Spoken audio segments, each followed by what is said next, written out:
Assalamualaikum. Kali ini kita akan belajar mengenai listrik statis, yaitu listrik yang tidak mengalir. Contohnya, kalian bisa lakukan di rumah dengan penggaris plastik yang didekatkan dengan sobekan kertas. Yang kecil kalian sobek, kertas kecil-kecil dekatkan dengan penggaris plastik. Tidak terjadi reaksi apa-apa. Sekarang, penggaris plastik itu kalian gosok-gosokkan pada rambut yang kering. Digosok pada rambut yang kering, kemudian dekatkan dengan sobekan kertas yang tadi. Ternyata sobekan kertas itu dapat menempel ke penggaris plastik.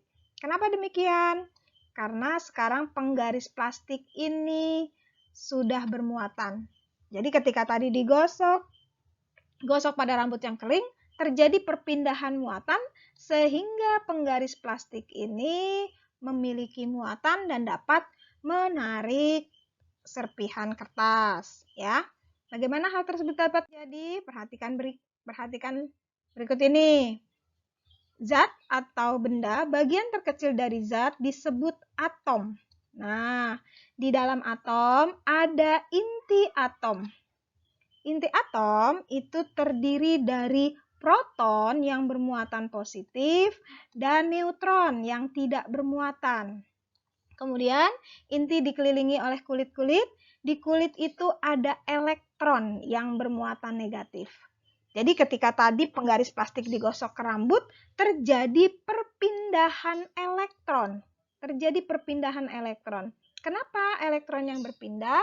Karena elektron itu terdapat pada bagian kulit, ya. Lebih mudah untuk berpindah dibandingkan dengan proton yang ada di bagian inti, ya. Jadi yang berpindah adalah elektron, ya. Nah, benda bersifat netral jika jumlah proton sama dengan jumlah elektron. Jadi awalnya benda itu bersifat netral jika jumlah proton sama dengan jumlah elektron. Dia dapat bermuatan positif jika kekurangan elektron, ya, atau bisa juga bermuatan negatif jika kelebihan elektron. Jadi tadi elektron yang berpindah. Jadi benda itu bisa kelebihan elektron atau kekurangan elektron. Ya, muatan listrik pada benda, pada penggaris plastik ini dapat bermuatan kalau kita gosok-gosok sehingga dia bermuatan, terjadi perpindahan elektron. Nah, sehingga dia bermuatan, kemudian bisa menarik benda yang kecil seperti kertas, sobekan kertas kecil atau bulu ayam yang kering, ya. Bagaimana jika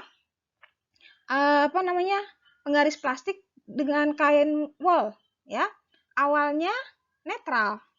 Kemudian digosok dengan kain wol, ternyata penggaris plastik bermuatan negatif. Kenapa bisa bermuatan negatif?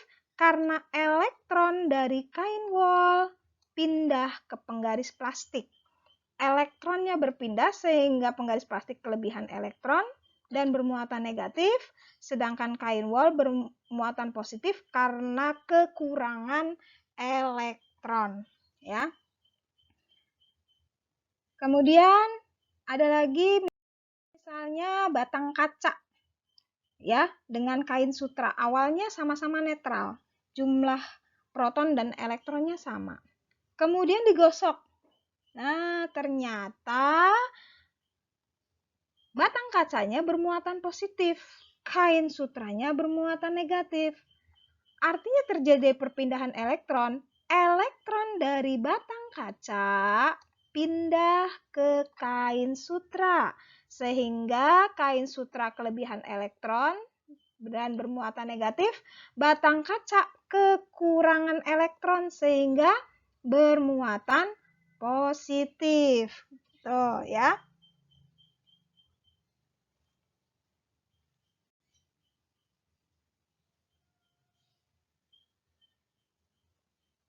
Bagaimana kalau benda yang sama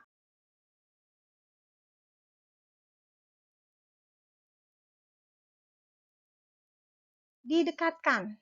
Ini contoh, ya. Batang kaca sama-sama sudah digosok dengan kain sutra sehingga bermuatan positif didekatkan. Ternyata tolak menolak. Jadi, jika muatan sejenis didekatkan, akan saling tolak-menolak. Bagaimana kalau beda muatan? Ini ada kaca yang sudah digosok dengan sutra dan plastik yang sudah digosok dengan kain wol. Muatannya jadi berbeda. Nah, didekatkan. Ternyata saling tarik-menarik. Jadi, jika benda berbeda muatan, didekatkan akan saling tarik-menarik.